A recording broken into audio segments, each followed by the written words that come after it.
ಈಗ ನಾನು ಹೇಳೋದು ಮುಖ್ಯಮಂತ್ರಿಗಳಲ್ಲಿ ಒಂದೇ, ಮಾನ್ಯ ಮುಖ್ಯಮಂತ್ರಿಗಳೇ, ಅಣ್ಣ ರಾಮಯ್ಯನವರೇ, ಕನ್ನಡ ರಾಮಯ್ಯನವರೇ, ಸಿದ್ದರಾಮಯ್ಯನವರೇ, ಭಾಗ್ಯರಾಮಯ್ಯನವರೇ, ನಿಮ್ಮಲ್ಲಿ ನಾನು ಹೇಳೋದು ಒಂದೇ ಮಾತು, ದಯವಿಟ್ಟು ಇದನ್ನ ಸಂಪೂರ್ಣವಾಗಿ ಮನ್ನಾ ಮಾಡಿ.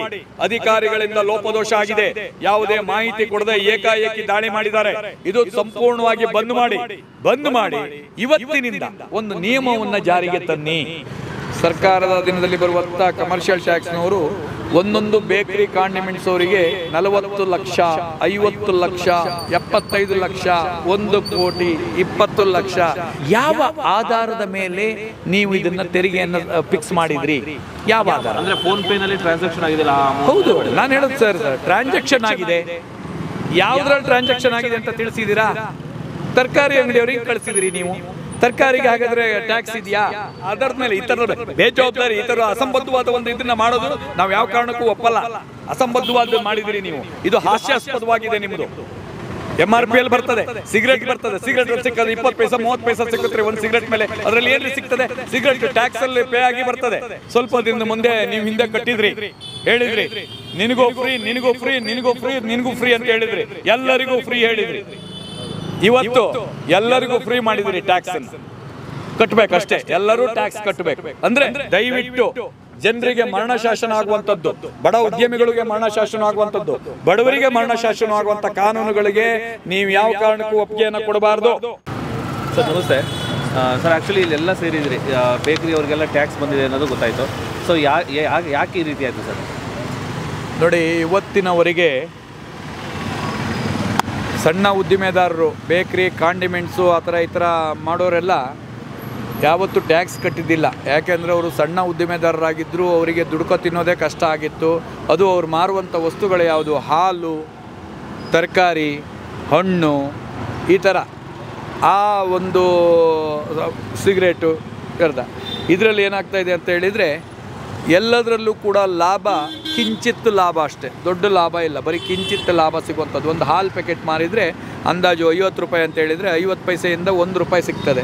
ಆದರೆ ಏಕಾಏಕಿ ನಮ್ಮ ಕಮರ್ಷಿಯಲ್ ಟ್ಯಾಕ್ಸ್ನವರು, ಸರ್ಕಾರದ ದಿನದಲ್ಲಿ ಬರುವಂಥ ಕಮರ್ಷಿಯಲ್ ಟ್ಯಾಕ್ಸ್ನವರು ಒಂದೊಂದು ಬೇಕ್ರಿ ಕಾಂಡಿಮೆಂಟ್ಸ್ ಅವರಿಗೆ 40 ಲಕ್ಷ, 50 ಲಕ್ಷ, 75 ಲಕ್ಷ, 1 ಕೋಟಿ, 20 ಲಕ್ಷ, ಹೀಗೆ ಅದು ಹೇಳ್ತಾ ಹೋದರೆ ನಮಗೆ ಬೇಸರ ಆಗ್ತದೆ. ಯಾಕಂದರೆ ನಮ್ಮ ಇದ್ದವರೆಲ್ಲ ಯೋಚನೆ ಮಾಡ್ತಾರೆ, ಇಷ್ಟು ನಾವು ನಮ್ಮಲ್ಲಿ ಟ್ರಾನ್ಸಾಕ್ಷನ್ ಆಗಿದೆ ಅನ್ನೋ ಒಂದು ಟೆನ್ಷನ್ನಲ್ಲಿದ್ದಾರೆ. ಟ್ರಾನ್ಸಾಕ್ಷನ್ ಆಗಿರೋದ ಎಲ್ಲ ಹಣವನ್ನು ಕೂಡ, ಟ್ರಾನ್ಸಾಕ್ಷನ್ ಮಾಡಿರೋ ಎಲ್ಲ ಹಣವನ್ನು ಕೂಡ ದುಡಿಮೆ ಅಂತ ಹೇಳಿ ತಿಳಿದು ಯಾವ ಆಧಾರದ ಮೇಲೆ ಅವ್ರು ಕೊಟ್ಟರು ಅನ್ನೋದು ನನಗೆ ಗೊತ್ತಿಲ್ಲ. ಈಗ ನೋಡಿ, ಬಾಳೆಹಣ್ಣು ಮಾರಿದರೆ ಅದಕ್ಕೆ ಟ್ಯಾಕ್ಸ್ ಇಲ್ಲ, ತರಕಾರಿ ಮಾರಿದರೆ ಟ್ಯಾಕ್ಸ್ ಇಲ್ಲ, ಹಾಲು ಮಾರಿದರೆ ಟ್ಯಾಕ್ಸ್ ಇಲ್ಲ. ಆದರೆ ಯಾವ ಆಧಾರದ ಮೇಲೆ ಇಷ್ಟಿಷ್ಟು ಕಟ್ಟಬೇಕಂತ ಕೊಟ್ಟರು ನನಗೆ ಗೊತ್ತಾಗ್ತಾ ಇಲ್ಲ. ಇದೊಂಥರ ಏನಾಗಿದೆ ಅಂತ ಹೇಳಿದರೆ, ಬಡವರ ಮೇಲೆ ಬ್ರಹ್ಮಾಸ್ತ್ರ ಅಂತ ಹೇಳ್ತಾರಲ್ಲ, ಆ ರೀತಿ. ಅದಲ್ಲದೇ 2021ರಿಂದ ಟ್ಯಾಕ್ಸ್ ಕಟ್ಟಿಸಿದ್ದಾರೆ. ಡಿಜಿಟಲ್ ಇಂಡಿಯಾದ ಹೆಸರಿನಲ್ಲಿ ಬಂದಿರುವಂಥದ್ದು 2021ರಿಂದ. ನಾನು ಕೇಳ್ತಾ ಇರೋದು, 2021ರಿಂದ ಏನು ಕಮರ್ಷಿಯಲ್ ಟ್ಯಾಕ್ಸ್ ಅಧಿಕಾರಿಗಳು ನೀವು ಸಂಬಳ ತಗೊಂಡಿಲ್ವಾ? ಸಿಬ್ಬಂದಿಗಳಿಗೆ ಸಂಬಳ ಕೊಟ್ಟಿಲ್ವಾ? ಯಾಕೆ ಈ ಪ್ರಶ್ನೆನ ಕೇಳ್ತಾ ಇದ್ದೀನಿ ಅಂತ ಹೇಳಿದರೆ, ಇದನ್ನು ಟ್ಯಾಕ್ಸಿಗೆ ನಿಮ್ಮ ಏನು ನಿಗದಿ ಇರ್ತದೋ, ಆ ನಿಯಮ ಏನಿರ್ತದೋ ಅದು ಮೀರಿದ ತಕ್ಷಣ ನೋಟಿಸ್ ಕಳಿಸ್ಬೇಕು. ನಿಮ್ದು ಅಷ್ಟಾಯ್ತು ರೀ, ಇಷ್ಟ ಆಯ್ತು ರೀ ಅಂತೇಳ್ಬಿಟ್ಟು ನೋಟಿಸ್ ಕಳಿಸ್ಬೇಕು. 4 ವರ್ಷದಿಂದ ನೀವು ಕಳಿಸಿಲ್ಲ ಅಂತ ಹೇಳಿದರೆ ತಿಂದುಂಡು ಆರಾಮಾಗಿ ಬೆಚ್ಚಿಗೆ ಮಲಗಿದ್ರ ಅನ್ನೋದು ನನ್ನ ಪ್ರಶ್ನೆ. ಅಂದರೆ ಈಗ 2020ರಿಂದ ಬಂದಿರೋದು, 21ರಿಂದ 2021ರ ಇದನ್ನು ಏಕಾಏಕಿ ಒಂದೇ ಸಲ ನೀವು ಕಟ್ತೀರಿ ಅಂತ ಹೇಳಿದರೆ, ಮನೆ ಬಾಡಿಗೆನ ತಿಂಗಳು ಒಂದು ಸಲ ಕಟ್ಟೋಕ್ಕಾಗದೆ ಒದ್ದಾಡೋಂಥ ನಮ್ಮ ಬೇಕರಿ ಕಾಂಡಿಮೆಂಟ್ ಸಣ್ಣ ಉದ್ಯಮಿಗಳಿಗೆ ನೀವು 4 ವರ್ಷದ ಒಟ್ಟಿಗೆ ಕಟ್ಟಿ ಅಂತ ಹೇಳಿದ್ರೆ, ಒಂದು ಮನೆ ಬಾಡಿಗೆ ನೋಡೋಕೆ ಹೋದರೆ ಹೇಳ್ತಾರೆ, ಅಣ್ಣ ಕಡಿಮೆ ಆಗುತ್ತಾ, ಬಾ ಅಡ್ವಾನ್ಸ್ ಒಂಚೂರು ಕಡಿಮೆ ಆಗುತ್ತಾ ನೋಡಿ, ನಮ್ಮ ಹತ್ರ ದುಡ್ಡಿಲ್ಲ ಅಂತಾರೆ. 50 ಹೇಳಿದರೆ 20ಕ್ಕೆ ಆಗ್ತದೆ ನೋಡಿ ಅಂತಾರೆ. ಅಂಥದ್ರಲ್ಲಿ ಲಕ್ಷನ್ನ ಕಟ್ಟೋದು ಅಂತ ಹೇಳಿದರೆ ಅವನ ಬೇಕ್ರಿ ಮಾರೋದಲ್ಲ, ಅವನ ಆಸ್ತಿ ಮಾರಿದ್ರು. ಆಸ್ತಿನೂ ಕೂಡ ಏನು ನಮ್ಮಲ್ಲೆಲ್ಲ ಇರೋದೆಲ್ಲ ಬಗರು ಕುಮ್ಮೋ ಅದು ಇದು ಎಲ್ಲ ಇರೋದು. ಏನು ಖಾತೆ ಕಂದಾಯ ಕಟ್ಟಿದ್ದು ಯಾವುದಿಲ್ಲ, ಸುಮ್ಮನೆ ದುಡ್ಕೊ ತಿನ್ನೋಕ್ಕೇನೋ ಒಂದು ಬಂದಿದ್ದಿರ್ತದೆ, ಅದನ್ನು ಮಾರಿದ್ರೂ ಇಲ್ಲ. ಮತ್ತು ಈ ಕಿಡ್ನಿ ಮಾರೋಣ ಅಂತ ಹೇಳಿದರೆ ಕಿಡ್ನಿನೂ ಇವಾಗ ಸರಿ ಇಲ್ಲ. ಇವಾಗಿನ ಪರಿಸ್ಥಿತಿ ಹದಗೆಟ್ಟೋಗಿದೆ. ಹಾರ್ಟ್ ಸರಿ ಇಲ್ಲ, ಕಿಡ್ನಿ ಸರಿ ಇಲ್ಲ, ಇದು ಸಹ ಆಗೋಗಿದೆ. ಇವಾಗಿನ ಒಂದು ಆಹಾರ ಸ್ಥಿತಿಯಲ್ಲಿ ನಾವು ಆ ರೀತಿ ಹದಗೆಟ್ಟಿದ್ದೀವಿ. ಇನ್ನು ಏನನ್ನ ಮಾರಿ ನಾವು ಇದನ್ನು ಕಟ್ಟಬೇಕು? ಏನನ್ನು ಮಾರಿ ಟ್ಯಾಕ್ಸನ್ನು ಕಟ್ಟಬೇಕು? ಒಂದು ಟ್ಯಾಕ್ಸ್ ಕಳ್ಸೋಕ್ಕೆ ಒಂದು ಇತಿಮಿತಿ ಇಲ್ವಾ? ಇದು ಯಾವ ಆಧಾರದ ಮೇಲೆ ನೀವು ಇದನ್ನು ತೆರಿಗೆಯನ್ನು ಫಿಕ್ಸ್ ಮಾಡಿದ್ರಿ? ಯಾವ ಆಧಾರ? ಅಂದರೆ ಫೋನ್ಪೇನಲ್ಲಿ ಟ್ರಾನ್ಸಾಕ್ಷನ್ ಆಗಿದೆಯಲ್ಲ? ಹೌದು, ನಾನು ಹೇಳೋದು ಸರ್ ಟ್ರಾನ್ಸಾಕ್ಷನ್ ಆಗಿದೆ. ಯಾವುದ್ರಲ್ಲಿ ಟ್ರಾನ್ಸಾಕ್ಷನ್ ಆಗಿದೆ ಅಂತ ತಿಳಿಸಿದ್ದೀರಾ? ತರಕಾರಿ ಅಂಗಡಿಯವ್ರಿಗೆ ಕಳಿಸಿದಿರಿ ನೀವು. ತರಕಾರಿಗೆ ಹಾಗಾದರೆ ಟ್ಯಾಕ್ಸ್ ಇದೆಯಾ? ಅವನಿಗೆ ನೀವು ಟ್ರಾನ್ಸಾಕ್ಷನ್ ಆಗಿದೆ ಅಂತ ಹೇಳ್ಬಿಟ್ಟು ಇಷ್ಟಿಷ್ಟು ಕಟ್ಬಿಟ್ರೆ, ಯಾರು ಒಬ್ಬ ಹಾರ್ಟ್ ಅಟ್ಯಾಕ್ ಆಗಿ ಹೋಗ್ಬಿಟ್ರೆ, ನೀವು ಕಳಿಸಿರೋ ಅಮೌಂಟನ್ನು ನೋಡಿ ಹಾರ್ಟ್ ಅಟ್ಯಾಕ್ ಆಗಿ ಎಲ್ಲಾದರೂ ಹೋಗಿದ್ರೆ ಅವನ ಮನೆಗೆ ಆಸರೆ ನೀವು ಹಾಕ್ತೀರಾ? ನೀವು ಬಂದು ಪರಿಹಾರ ನೀಡ್ತೀರಾ? ನೀವು ಬಂದು ಅವ್ರ ಮಕ್ಕಳು ಮರಿನ ಸಾಕ್ತೀರಾ? ಯಾಕೆ ಈ ರೀತಿ ಮಾಡ್ತಾಯಿದ್ದೀರಿ? ಇಲ್ಲಿವರೆಗೆ ಇಲ್ದಿದ್ದು ನಿಮ್ಗೆ ಏಕಾಏಕಿ ಈಗ ಯಾಕೆ ಬಂತು? ನೀವು ಮಾಡೋದೇ ಹೋದಾದರೆ ಮಾಡಿ ಸ್ವಾಮಿ, ಟ್ಯಾಕ್ಸ್ ಕಟ್ಟಬೇಕು. ಒಂದು ರಸ್ತೆ ಉದ್ಧಾರ ಆಗಬೇಕು ಅಂದರೆ, ಒಂದು ಅಭಿವೃದ್ಧಿ ಆಗಬೇಕಂದ್ರೆ ಟ್ಯಾಕ್ಸ್ ಕಟ್ಟಬೇಕು. ಆದರೆ ಅದಕ್ಕೊಂದು ನಿಯಮ ಇಲ್ವೇನ್ರಿ? ನಿಮ್ಮಲ್ಲಿ ಅಧಿಕಾರಿಗಳಿದ್ದಾರೆ, ಮಾಹಿತಿ ಕೊಡಿ.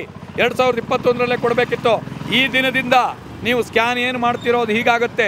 ನೀವು ಸೇವಿಂಗ್ ಅಕೌಂಟ್ನಲ್ಲಿ ನೀವು ಯಾವುದೇ ಕಾರಣಕ್ಕೂ ಕಮರ್ಷಿಯಲ್ ಆ್ಯಕ್ಟಿವಿಟಿಗಳನ್ನ ಮಾಡೋಂಗಿಲ್ಲ. ಈ ಥರ ಎಲ್ಲ ಕೊಡಬೇಕಿತ್ತಲ್ಲ ಇವರೇ. ನೀವು ಏನೂ ಕೊಟ್ಟಿಲ್ಲ, ಬಿಟ್ರಿ. ಅದೇನು ಹೇಳಿದ್ರಲ್ಲ, ಹಿಡಿದೆ ಅಂತೇಳಿ. ನೀವು ಹಿಡಿದಿದ್ದೀರಿ. ಯಾರು ಹಿಡಿದ್ರಿ? ದೊಡ್ಡ ದೊಡ್ಡ ಉದ್ಯಮಿಗಳನ್ನ ಹಿಡಿದಿದ್ರೆ ನಡೀತಿತ್ತೇನೋ. ಹೋಗಿ ಏನಕ್ಕೂ ಬೇಡದಿದ್ದರೆ ಹಿಡಿದಿದ್ರಿ. ಅವ್ರ ಹತ್ರ ಯಾವ ದುಡ್ಡು ಇಲ್ಲ. 2 ಲಕ್ಷ ರೂಪಾಯಿ ವ್ಯಾಲ್ಯೂ ಬಾಳುವಂಥ ಬೇಕ್ರಿ, 2 ಲಕ್ಷ ರೂಪಾಯಿ ಬಾಳುವಂಥ ಬೇಕ್ರಿಗೆ 30 ಲಕ್ಷ ರೂಪಾಯಿ ಬಂದಿದ್ದೇ ಹೋದರೆ ಅದು ಹೆಂಗೆ ಕಟ್ಟಬೇಕು? ಮಾನ್ಯ ಮುಖ್ಯಮಂತ್ರಿಗಳೇ ಹೇಳಬೇಕು.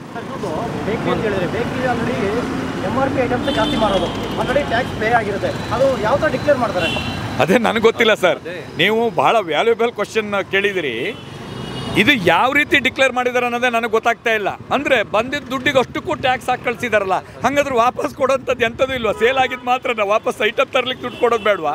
ಯಾವ ಆಧಾರದ ಮೇಲೆ ಈ ಥರ ಬೇಜವಾಬ್ದಾರಿ, ಈ ಥರ ಅಸಂಬದ್ಧವಾದ ಒಂದು ಇದನ್ನು ಮಾಡೋದು ನಾವು ಯಾವ ಕಾರಣಕ್ಕೂ ಒಪ್ಪಲ್ಲ. ಅಸಂಬದ್ಧವಾದ ಮಾಡಿದಿರಿ ನೀವು. ಇದು ಹಾಸ್ಯಾಸ್ಪದವಾಗಿದೆ ನಿಮ್ಮದು. MRPಯಲ್ಲಿ ಬರ್ತದೆ, ಸಿಗರೇಟ್ ಬರ್ತದೆ. ಸಿಗರೇಟಲ್ಲಿ ಸಿಕ್ಕೋದು 20 ಪೈಸೆ 30 ಪೈಸೆ ಸಿಕ್ಕುತ್ತೆ ಒಂದು ಸಿಗರೇಟ್ ಮೇಲೆ. ಅದರಲ್ಲಿ ಏನ್ರಿ ಸಿಗ್ತದೆ? ಸಿಗರೇಟ್ ಟ್ಯಾಕ್ಸಲ್ಲಿ ಪೇ ಆಗಿ ಬರ್ತದೆ.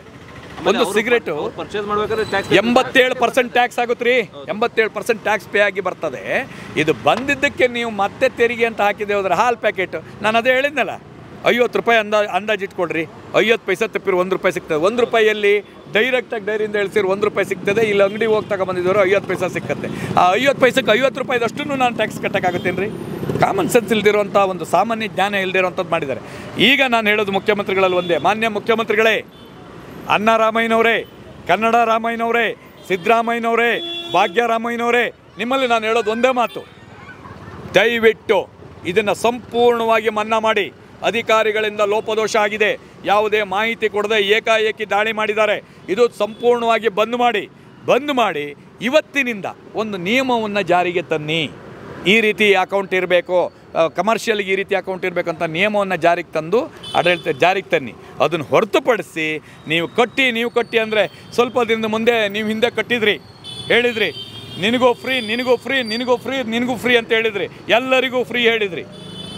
ಇವತ್ತು ಎಲ್ಲರಿಗೂ ಫ್ರೀ ಮಾಡಿದಿರಿ. ಟ್ಯಾಕ್ಸನ್ನು ಕಟ್ಟಬೇಕಷ್ಟೇ, ಎಲ್ಲರೂ ಟ್ಯಾಕ್ಸ್ ಕಟ್ಟಬೇಕು. ಅಂದರೆ ಇದು ಯಾವ ರೀತಿಯಾಗಿ ಅಂತೇಳಿದರೆ, ಅಪ್ಪನಿಗೋ ಅಮ್ಮನಿಗೋ 2,000 ರೂಪಾಯಿ ಕೊಟ್ಟಂಗೆ ಮಾಡಿ ಮಗನಿಂದ 2-4 ಲಕ್ಷ ರೂಪಾಯಿ ವಸೂಲಿ ಮಾಡುವಂಥದ್ದು, 20-30 ಲಕ್ಷ ವಸೂಲಿ ಮಾಡುವಂಥದ್ದು ನಿಮಗೆ ಶೋಭೆ ತರುವಂಥದ್ದಲ್ಲ. ಯಾಕಂದರೆ ದೇವರಾಜ್ ಅರಸವರನ್ನು ಬಿಟ್ಟರೆ ಆ ಒಂದು ಸ್ಥಾನದಲ್ಲಿ ನಿಲ್ಲುವಂಥವ್ರು ಮಾನ್ಯ ಮುಖ್ಯಮಂತ್ರಿಗಳಾದಂಥ ಸಿದ್ದರಾಮಯ್ಯನವರೇ, ದಯವಿಟ್ಟು ಜನರಿಗೆ ಮರಣ ಶಾಸನ ಆಗುವಂಥದ್ದು, ಬಡ ಉದ್ಯಮಿಗಳಿಗೆ ಮರಣ ಶಾಸನ ಆಗುವಂಥದ್ದು, ಬಡವರಿಗೆ ಮರಣ ಶಾಸನ ಆಗುವಂಥ ಕಾನೂನುಗಳಿಗೆ ನೀವು ಯಾವ ಕಾರಣಕ್ಕೂ ಒಪ್ಪಿಗೆಯನ್ನು ಕೊಡಬಾರ್ದು. ದಯವಿಟ್ಟು ಇದು ತಕ್ಷಣ ಮನ್ನಾ ಮಾಡಬೇಕು. ಸಂಪೂರ್ಣವಾಗಿ ಮನ್ನಾ ಮಾಡಿ ಇವತ್ತಿನ ದಿನದಿಂದ ಹೊಸ ಲೆಕ್ಕವನ್ನು ಮಾಡಿ ಆವಾಗ ಹೇಳಿ ನೀವು GST ಕಟ್ಟಬೇಕು, ನೀವು ಇಂಥದ್ದು ಮಾಡಬೇಕಂತದಂತ. ಅದು ಬಿಟ್ಕೊಂಡು ನೀವು ಏಕಾಏಕಿ ನೀವು ಈ ರೀತಿ ನಿರ್ಧಾರಗಳನ್ನು ತೊಗೊಂಡ್ರೆ ಜನ ಒಪ್ಪಲ್ಲ. ಮುಂದಿನ ಚುನಾವಣೆ ಬರ್ತಾ ಇದೆ, 2.5 ವರ್ಷ ಇದೆ ಅಷ್ಟೇ. ಜನ ಯಾವ ಕಾರಣಕ್ಕೂ ಒಪ್ಪಲ್ಲ. ಇದನ್ನು ನೆನಪಿಟ್ಕೊಳ್ಳಿ. ಯಾಕೆಂದರೆ ಮತವನ್ನು ಸಂಪೂರ್ಣವಾಗಿ 100ಕ್ಕೆ 100 ಮತವನ್ನು ಹಾಕುವಂಥವ್ರು ಯಾರು ಅಂತ ಹೇಳಿದರೆ ಸಾಮಾನ್ಯ ಬೀಡಾ ಅಂಗಡಿ, ಬೇಕ್ರಿ, ಸಾಮಾನ್ಯ ಸಣ್ಣ ಉದ್ದಿಮೆದಾರರು, ಕಾರ್ಮಿಕರು ಮಾತ್ರ ಮತವನ್ನು, ಎಷ್ಟೇ ಕಷ್ಟ ಆದರೂ ಹೋಗಿ ಮತವನ್ನು ಚಲಾವಣೆ ಮಾಡಿ ಬರ್ತಾರೆ. ಎಲ್ಲೋ ಸ್ಟಾರ್ ಹೋಟ್ಲಲ್ಲಿ ಕೂತ್ಕೊಂಡು ಮಾತಾಡೋರು ನಿಮ್ಮ ಬೆಂಬಲಕ್ಕೆ ದುಡ್ಡೊಂದು ಕೊಡೋಕ್ಕೆ ಬರ್ತಾರೆ ಬಿಟ್ಟರೆ ಯಾವುದೇ ಕಾರಣಕ್ಕೂ ಮತ ಹಾಕಕ್ಕೆ ಬರಲ್ಲ. ಮತ ಹಾಕೋರು ಸಾಮಾನ್ಯ ನೀವು ನಮ್ಮನ್ನು ನೀವು ಮನದಲ್ಲಿ ಇಟ್ಕೋಬೇಕಾಗುತ್ತೆ. ಇದನ್ನು ಮನದಲ್ಲಿಟ್ಕೊಂಡು ಮುಂದಿನ ನಿರ್ಧಾರ ತಗೊಳ್ಳಿ. ಇಲ್ಲ ಅಂತ ಹೇಳಿದ್ದೆ ಹೋದಾದರೆ ಲಕ್ಷಾಂತರ ಜನ ಸೇರಿಸಿ ಇತಿಹಾಸ ನಿರ್ಮಾಣ ಮಾಡುವಂಥ ಹೋರಾಟವನ್ನು ನಾವು ಕೈಗೆತ್ತಿಕೊಳ್ಬೇಕಾಗ್ತದೆ. Thank you.